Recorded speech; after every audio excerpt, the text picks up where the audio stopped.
자, 목자와 양이라는 말씀을 가지고 이 시간 여러분들과 은혜를 나누고자 합니다. 자, 오늘 본문에서 말하는 목자와 양은요, 목사와 성도와의 관계와는 전혀 상관이 없습니다. 목사를 목자로, 성도를 양으로 보면 마치 목사가 성도를 이끌어가고 성도는 목사의 말에 순종하는 것이 마치 좋은 믿음인 것처럼 보일 수가 있는데 아니에요. 자, 여러분, 목사나 성도나 다 같은 예수님의 뭘까요? 양입니다.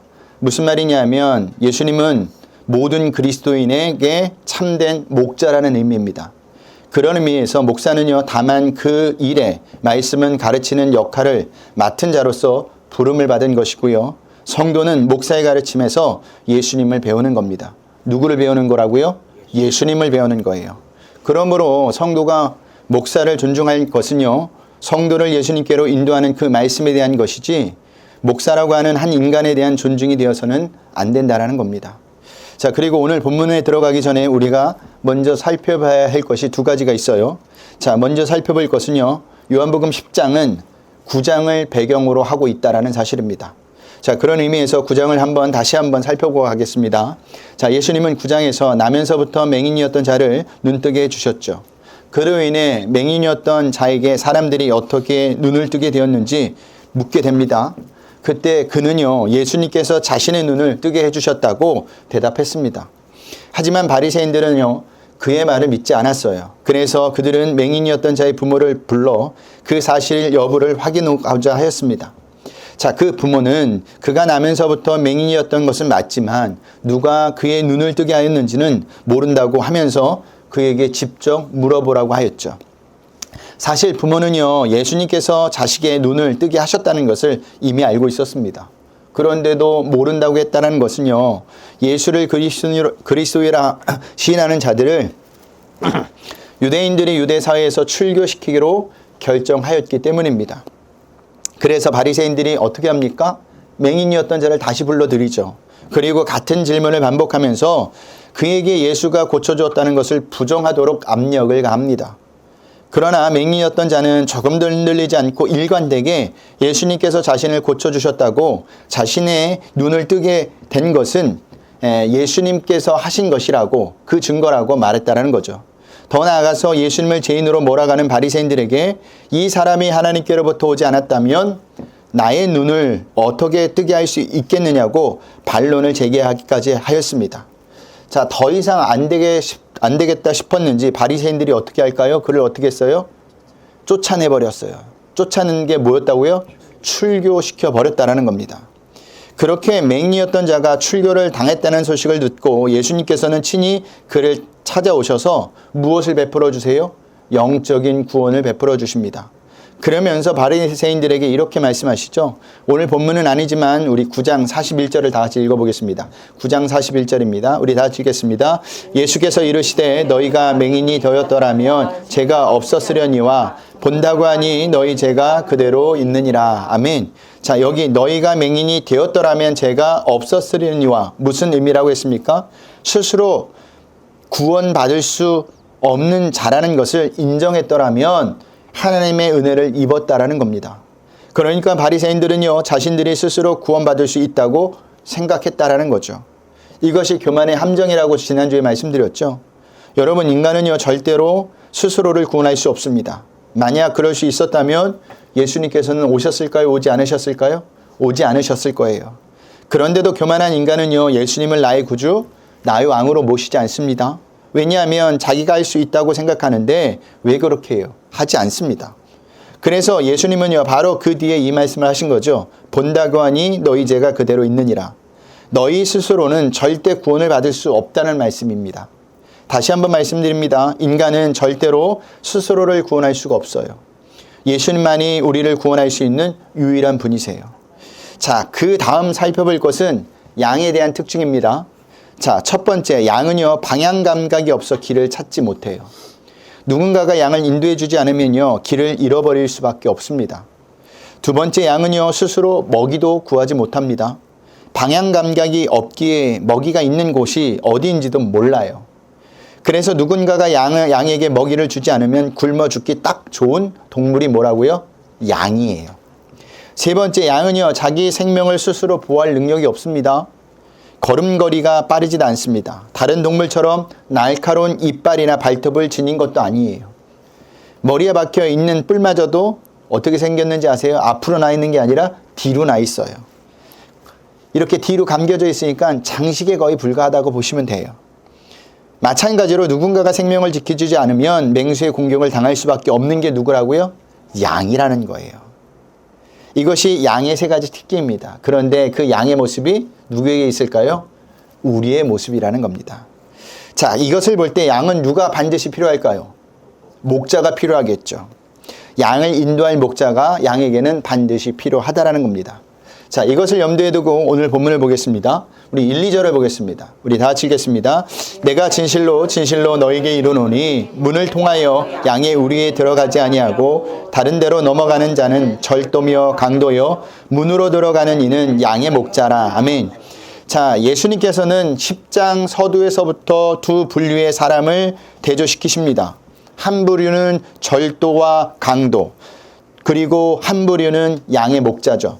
자, 먼저 절도와 강도를 문을 통하여 양의 우리에 들어가지 아니하고 다른 데로 넘어가는 자라고 하십니다. 그리고 양의 목자를 문으로 들어가는 이라고 하시죠. 그런데 3절에 보면 이 문은 목자가 직접 열고 들어가는 것이 아니라 문지기가 열어주는 것으로 되어 있습니다. 또한 자기 양의 이름을 불러서 밖으로 이끌어내는 것을 보면 여러 목자의 양들이 한데 섞여 있다는 것을 알 수가 있겠죠. 우리 3절을 보겠습니다. 오늘 본문 3절입니다. 다 같이 읽겠습니다. 문지기는 그를 위하여 문을 열고 양은 그의 음성을 듣나니 그가 자기 양의 이름을 각각 불러 인도하여 내느니라. 아멘. 자, 당시 이스라엘 목자들은요, 풀이 있는 산으로 양들을 데리고 갔다고 합니다. 그런데 밤이 되면요, 양들을 다 끌고 내려오는 것이 어렵기 때문에 그곳에 함께 우리를 만들어 놓고 양들을 모두 집어 넣었습니다. 그러니까 여러 목자 양들이 한 우리에 들어가 있는 것을 생각하시면 됩니다. 자, 그리고 목자들은요, 순번을 정해 문을 지키는데 지키는 이유는 밤중에 절도나 강도가 양을 훔쳐가지 못하도록 지키기 위함입니다. 또 한 가지는요, 우리가 그리 높지 않기 때문에 이리떼가 넘어와 양들을 습격할 때 이리떼를 쫓아내는 역할을 하기 위함이었다라는 거죠. 자, 여러분의 이해를 돕기 위해서 사진 한 장을 보고 할까요? 우리 사진 한 장 보겠습니다. 자, 이게 제가 찾던 사진인데 화질이 좋은 게 없어요. 이게 딱 한 장 있더라고요. 자, 여기서 우리가 중점적으로 봐야 될 것은 뭐가 있을까? 양의 문이 몇 개입니까? 하나예요. 근데 거기에 누가 있습니까? 문지기가 있습니다. 그러니까 양이 우리 바깥으로 나가려면 꼭 누구를 통과해야 돼요? 문지기를 통과해야 돼요. 그 문지기가 비켜주지 않으면 못 나가는 겁니다. 보세요. 문지기 얼굴은 안 보이지만 뭐만 보여요? 지팡이만 보여요. 예. 예. 자, 우리에 들어가는 문은 단 하나뿐입니다. 그런데 그 문을 누가 지키고 있느냐? 문지기가 지키고 있죠. 그러니 우리로 들어가려면 반드시 문지기의 허락을 받아야만 합니다. 반대로 문지기에게 허락을 받지 않고서는 절대로 우리에 들어갈 수 없는 겁니다. 문지기가 지키는 문으로 들어가지 않는 이들은 양들의 주인이 아니고 양들을 몰래 훔치려고 하는 누굴까요? 오늘 본문에 나오는 절도요, 강도일 수밖에 없는 겁니다. 자, 그 문지기는 밤새 양을 지키다가 다른 동료 목자가 오면 그를 위하여 양의 문을 열어주겠죠. 네. 주석을 보면 이 문지기를 하나님으로 해석해 놓았습니다. 즉, 죽을 수밖에 없는 인간을 위해 이 땅에 오신 예수님을 위해 구원의 문을 열어주신 하나님이라는 거예요. 문지기는요, 낯설고 의심되는 자들에게는 결코 양의 우리의 문을 열어주지 않겠죠. 자기와 약속된 동료 목자에게만 문을 열어줍니다. 이 비유는 예수님만이 하나님께서 세우신 참된 중보자라는 것을 우리에게 알려주고 있어요. 하나님은요, 예수님을 이 땅에 보내셨다가 다시 불러 올리셨습니다. 예수님은 십자가에서 죽임을 당하시고 부활 승천하셔서 우리보다 먼저 천국의 문으로 들어가셨다는 의미예요.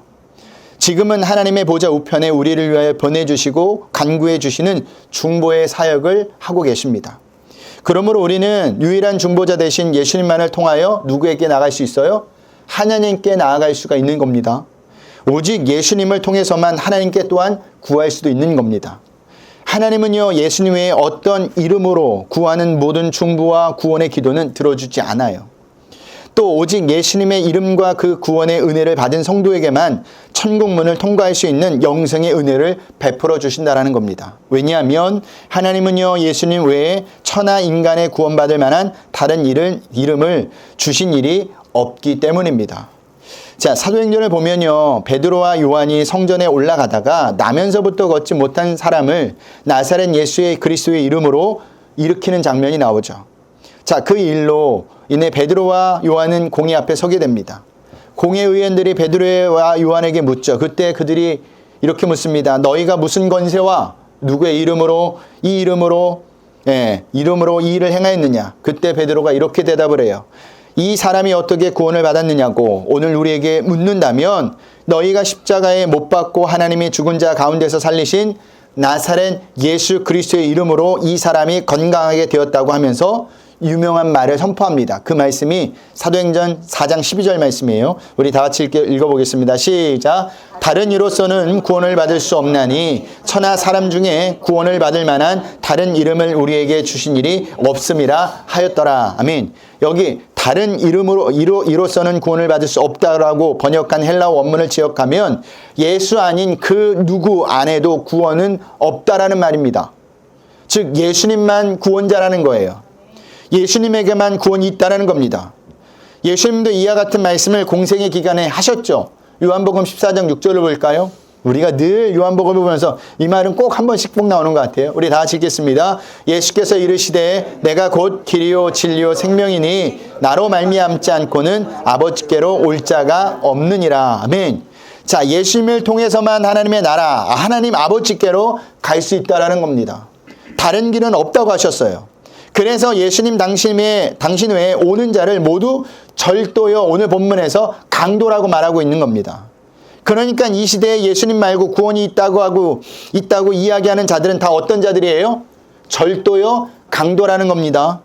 그러니 저와 여러분은요, 예수님에게만 참된 구원이 있음을 절대 잊지 마셔야 한다라는 겁니다. 그런데도 우리는요, 절도와 강도에게 미혹을 당해 넘어가는 적이 많아요. 왜 미혹을 당해 넘어갈까요? 그럴듯해 보이기 때문입니다. 보세요. 우리가 아무것도 하지 않고 구원받는 것과 우리가 무엇을 해서 구원받는 것 중에 어느 것에 더 마음이 가요? 무엇을 하고서 구원받는 게 더 마음이 가죠. 오늘 본문의 바리새인들도 그랬어요. 그들은 하나님께서 주신 율법을 스스로 잘 지킴으로 해서 자신의 의를 세워 구원받을 수 있다고 생각했습니다. 그런데 그것은요, 바리새인들의 착각이었어요. 하나님께서 율법을 주신 이유가 무엇이죠? 율법을 지켜봄으로 해서 자신 스스로는 절대 율법을 완전히 지킬 수 없음을 깨닫게 하기 위해서입니다. 인간은요, 그 어느 누구도 율법을 철저하게 완전히 지킬 수 있는 사람은 단 한 사람도 없어요. 그리고 하나님께서 보내신 구원자, 즉 예수님이 아니고서는 절대로 구원받을 수 없다는 것을 깨닫기 위해서 율법을 주셨다라는 겁니다. 그런데도 바리새인들은요, 하나님께서 보내주신 유일한 구원의 문이신 예수님을 의지하지 않았어요. 그 대신 무엇을 의지했을까요? 자신을 의지했습니다. 자신의 열심을, 자신의 행함을 의지했어요. 그 의미는 자신 스스로 율법을 열심히 지키면 구원을 받을 수 있다고 생각했다라는 겁니다. 예수님이라는 구원의 문을 통과하지 않고 다른 데로 넘어가서 구원을 받으려고 했다라는 거예요. 그래서 바리새인들이 절도요, 강도였던 겁니다. 여러분, 절도가 무엇이죠? 훔치는 행위죠. 그럼 강도는 무슨 행위입니까? 빼앗는 행위입니다. 그렇다면 바리새인들이 무엇을 훔치고 무엇을 빼앗다는 것이죠? 유일한 구원의 문이신 예수님의 공로와 은혜를 자기뿐만 아니라 다른 사람에게서도 훔치고 빼앗아 버렸다라는 겁니다. 자신도 다른 사람도 구원의 문이신 예수님을 영접하지 못하게 했다라는 거예요. 그래서 예수님께서 마태복음에서 이렇게 말씀하셨던 겁니다. 우리 마태복음 23장 13절을 볼까요? 다 같이 읽겠습니다. 화 있을 친저 외식하는 서기관들과 바리새인들이여, 너희는 천국문을 사람들 앞에서 닫고 너희도 들어가지 않고 들어가라 하는 자도 들어가지 못하게 하는도다. 아멘. 자, 자기만 천국문에 들어가지 못하는 것이 아니라 다른 사람도 다 같이 들어가지 못하겠다라는 겁니다. 그러니까 바리새인들은요, 예수님이라는 구원의 문을 통하지 않고 스스로 천국에 들어가려 했고 다른 사람에게도 그렇게 가르쳤다라는 거예요. 그래서 예수님께서 그들을 향하여 뭐라고 말씀하셨다고요? 절도요, 강도라고 말씀하셨다라는 겁니다. 여러분, 구원은요, 오직 예수님의 피 흘리심의 공로와 은혜로만 되어지는 것이지 인간의 열심과 행함으로 되어지는 것이 아닙니다. 그런데도 우리는요, 열심과 행함이 있는 것을 믿음에 더 수준이 있는 경우로 생각할 때가 많아요. 그래서 바리새인들처럼 열심과 행함을 중요하게 생각하고 살아가는 경우가 많다라는 겁니다. 그렇다고 열심과 행함을 무시한다는 의미는 아니에요. 이 말은 열심과 행함은 인간의 노력에 의해서 들어가라는 것이 아니라 믿음에 의해서 자연스럽게 맺어지는 것이고 발생되어진다라는 겁니다. 우리가 예배드리는 것, 우리가 헌금하는 것, 우리가 봉사하는 것은요, 구원받고 복 받으려고 하는 것이 아니라 이미 우리가 구원받았기 때문에, 복을 받았기 때문에 자연스럽게 그 은혜에 대해서 예배드리고 헌금하고 봉사하는 겁니다. 누누이 말씀드리지만 구원받은 은혜가 먼저예요. 그러니 날마다 구원받는 은혜를 저와 여러분은 누리셔야 합니다. 하나님께서 우리에게 구원의 은혜를 베푸신 것은요, 우리가 무엇을 해서가 아니라 이미 우리를 태초부터 사랑하시기로 작정하셨기 때문이에요. 그것도 우리가 재현되었을 때 결정하신 겁니다. 그러므로 우리에 대한 하나님의 사랑은 변할까요? 변하지 않을까요? 변하지 않아요. 우리가 어떤 행동을 하든 변하지 않습니다. 그래서 탕자의 아버지가 그 탕자가 어떤 일을 하든 끝까지 계속 변하지 않고 기다리고 있었다라는 사실이에요. 자, 그렇게 문지기가 그 문을 열었다면 목자는 그 다음 무엇을 하느냐? 우리 3절을 한번 다시 한번 보겠습니다. 다 같이 읽겠습니다. 문지기는 그를 위하여 문을 열고 양은 그의 음성을 듣나니 그가 자기 양의 이름을 각각 불러 인도하여 내느니라. 아멘. 자, 양의 목자는 양들의 이름을 각각 불러 인도해 내신다고 합니다. 이스라엘에서는요, 양을 목축하는 사람들이 많습니다. 보통 양을 전문적으로 목축하는 사람들은 약 300마리 이상을 목축하는 것이 보편적인 일이라고 합니다. 그런데 신기하게도요, 그 몇백 마리의 양에게 일일이 이름을 붙여주고요, 그 양을 기억한다고 하죠. 자, 목자가 수백 마리의 양의 이름들을 일일이 기억하고 부른다는 것은요, 그 양의 생김새나 그 양의 상태를 세심하게 관찰하고 있다는 증거입니다.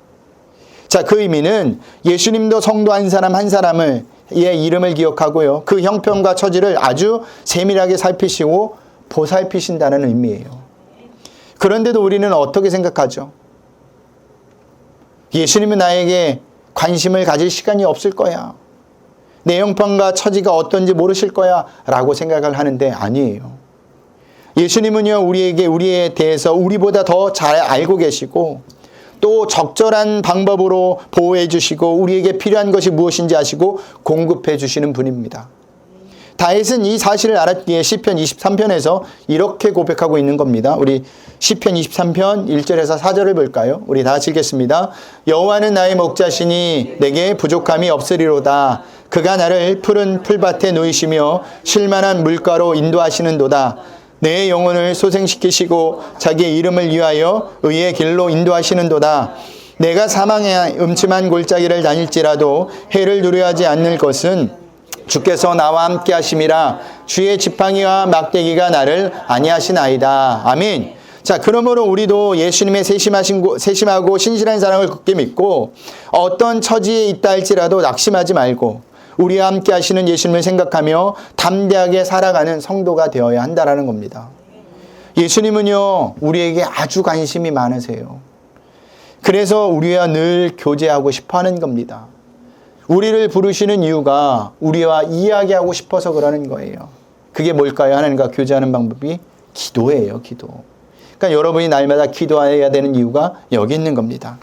자, 그렇게 목자가 양을 불렀을 때 양들은 어떻게 하느냐? 우리 4절, 5절을 볼까요? 우리 다 같이 읽겠습니다. 자기 양을 다 내놓은 후에 앞서가면 양들이 그의 음성을 아는 고로 따라오되 타인의 음성은 알지 못하는 고로 타인을 따르지 아니하고 도리어 도망하느니라. 아멘. 자, 양들은 어떻게 하느냐? 앞서가신 목자를 따라갑니다. 따라가는 이유가 무엇이에요? 그의 목자의 음성을 아는 고로예요. 여기 어떻게 아느냐? 여기 아는이라는 헬라 오이다시는요, 사귀어알다, 밀접한 관계를 가지다 라는 의미입니다. 자, 양들은 목자와 이미 밀접한 관계를 가지고 있어서 그 목소리를 구별하고 따라간다라는 거예요.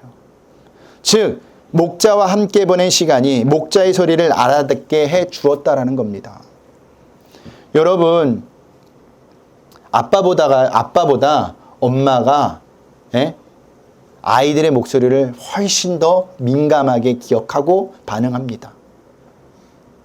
우는 소리만 들어도 엄마는요, 제가 뭐가 필요한지 거의 맞히더라고요. 근데 아빠는 어때요? 아무 생각이 없어요. 또 우는구나, 쟤. 이렇게 해요. 근데 왜 그럴까? 이유는 단 한 가지예요. 아빠보다 엄마가 아이와 더 많은 시간을 보냈기 때문이에요. 더 친밀해졌기 때문입니다. 생테쥐베리의 어린 왕자를 보면 어린 왕자와 여우가 등장합니다. 같이 놀자는 어린 왕자의 말에 여우는 자신은 길들여지지 않았기 때문에 같이 놀 수 없다고 말을 해요. 어린 왕자가 길들여짐이 무엇인지 묻자 여우는 그건 관계를 맺는다는 뜻이야 라고 알려줍니다. 그리고 여우는 이렇게 말을 하죠. 나도 너에게는 수없이 많은 다른 여우들과 조금도 다를 바가 없는 한 마리 여우에 지나지 않아. 하지만 내가 나를 길들인다면 우리는 서로를 필요로 하게 되는 거야. 너는 내게 이 세상에서 하나밖에 없는 존재가 되는 거야. 그리고 난 내게 이 세상에 하나밖에 없는 존재가 될 거고. 여우는 이어서 길들여졌을 때, 즉 관계가 형성되었을 때 어떤 일이 벌어지는지도 말해줍니다. 닭들은 모두 비슷비슷하고 사람들도 모두 비슷비슷해. 그래서 좀 난 따분해. 하지만 내가 나를 길들인다면 내 생활은 햇빛이 드는 것처럼 환해질 거야. 난 다른 모든 발소리와는 다른 한 가지 발소리를 분간할 수 있게 될 거야. 다른 발소리를 들으면 난 얼른 굴 속으로 들어가겠지. 그렇지만 내 발소리를 들으면 마치 음악 소리를 들은 듯이 굴 밖으로 뛰쳐나오게 될 거야. 여우는 친구가 되고 싶으면 자신을 길들여야 줘야 한다고 말합니다. 어린 왕자는 여우에게 이렇게 묻습니다. 그러면 어떻게 하면 되는 건데? 라고 묻자 여우가 이렇게 대답을 하죠. 아주 참을성이 많아야 돼. 이처럼 우리도요, 목자 되신 예수님과 온전한 관계, 밀접한 관계를 맺으려면 오래오래 참으면서 기다리셔야 한다는 겁니다. 그러면 예수님의 발소리만 듣고도 알 수가 있어요. 여러분, 시골에 가면요, 시골 어른들이 하는 말이 있어요. 벼들이 농부들의 발자국 소리를 듣고 큰다고 합니다. 잘한다고 해요. 마찬가지예요. 예수님과 오래 밀접한 관계를 가지다 보면 반드시 우리도 예수님의 음성을 듣게 됩니다. 그리고 예수님과 밀접한 관계를 가진 양이라면 목자가 아닌 음성을 들었을 때 어떻게 한다고요? 따르지 않고 오늘 본문에 보니까 도망간다고 하죠. 왜 도망갈까요? 생명과 관련된 일이기 때문입니다. 그런 의미에서 성도는요, 여러 가지 면에서 너그러워 하지만 진리와 진리가 아닌 것에 대해서는 냉정할 필요가 있습니다. 민감할 필요가 있다는 겁니다. 그런데도 예수님의 음성이 아닌 다른 음성을 따로 간다면, 그리고 그것에 머문다면 그 사람은요, 예수님과 밀접한 관계를 갖지 못하고 있는 거예요. 결국 그러면 어떻게 되는 줄 아십니까? 망하는 겁니다. 지옥에 가는 거예요. 그러니 여러분은요, 말씀에 민감하게 반응하며 움직여야 합니다. 특별히 이 목회자가 어떤 말씀을 증거하는지 귀 기울여 들으셔야 한다는 거예요. 그러지 않으면요, 잘못된 말씀을 들을 때도 아멘하고 따라가다 보면 같이 망하는 겁니다. 같이 죽는 거예요. 저는 오늘날 한국교회가 많이 이렇게 되었다고 생각합니다. 어떤 말을 해도 아멘을 해요. 목사님이 어떤 말을 해도 아멘을 해요. 믿음이 좋은 것 같지만 천만의 말씀이에요. 아니에요. 여러분이 말씀을 많이 배우고 알아야 되는 이유가 여기 있는 겁니다. 잘못된 말씀을 들었을 때 여러분은 반응을 하셔야 돼요. 잘못되었다고. 그 일이 아니라고. 그런데 오늘날 한국교회 성도들을 보면요, 그러지 않은 경우가 많아요. 말씀 진리가 선포되어지는 있는 곳에 있기보다는 관객성에 있는 경우가 너무너무 많더라는 거예요. 분명히 저게 진리가 아닌데도 알아요. 분명히 본인도. 근데 내가 이 교회를 몇 년, 몇십 년을 섬겼기 때문에 절대 떠날 수 없다라는 겁니다. 그건 말씀이 무엇인지 모른다라는 거예요. 그래서 여러분들에게 제가 늘 이야기하잖아요. 말씀을 가까이 하시라고. 그리고 제가 전하는 말씀을 유심히 잘 들어보시라고. 그리고 잘못된 말씀을 증거할 때 어떻게 하라고요? 와서 따지시라고요. 그건 잘못되었다고. 성경에 이렇게 쓰여 있지 않느냐고 말하러 달라고 제가 이야기하는 거 아닙니까? 그래야 저도 다른 길로 빠지지 않아요. 여러분도 다른 길로 같이 망해 가지 않는다라는 사실입니다.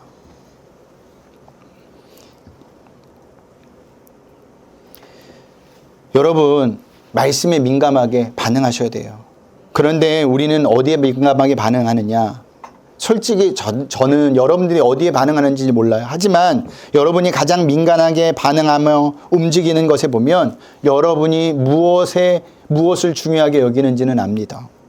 어느 소리에 벌떡 일어나 몸을 움직이고 마음으로 반응하고 물질을 내어놓고 시간을 쓰는지 보면 그 사람이 그 마음에 무엇이 중심인지를 알게 된다라는 겁니다. 여러분들에게 묻겠습니다. 여러분은 참 목자이신 예수님의 음성을 알아듣습니까? 들으셔야 돼요. 알아들어야 생명의 길로 인도받을 수 있는 겁니다. 그럴 때 우리는요, 절대로 망하는 길로 가지 않아요. 그리고 우리의 힘으로는 절대로 생명의 길로 가지 못합니다. 항상 예수님의 음성을, 말씀을 따라 살 때만 우리에게 생명이 주어진다는 사실을 분명히 기억하셔야 돼요. 그래서 여러분들에게 다시 한번 부탁드립니다. 말씀을 가까이 하세요. 그런 의미에서 사도행전 필사를 열심히 쓰고 계시죠? 말씀을 마치겠습니다. 제가 오늘 세 가지를 말씀드렸죠. 첫 번째는 예수님만이 우리의 참된 중보자이시며 우리를 구원하실 유일한 분이시라는 겁니다. 두 번째는 예수님은 우리의 형편과 처지를 모두 아시기 때문에 누구보다도 가장 좋은 길로 인도하시는 분이라는 겁니다. 세 번째는 예수님의 음성을 알고 따라가기 위해서는 예수님과의 밀접한 관계, 즉 오랜 사귐이 있어야 한다는 거예요. 목자와 함께 보낸 시간이 그의 목소리를 알아듣게 해줍니다. 여러분이 말씀과 기도를 통해 그 음성을 구별할 수가 있는 겁니다.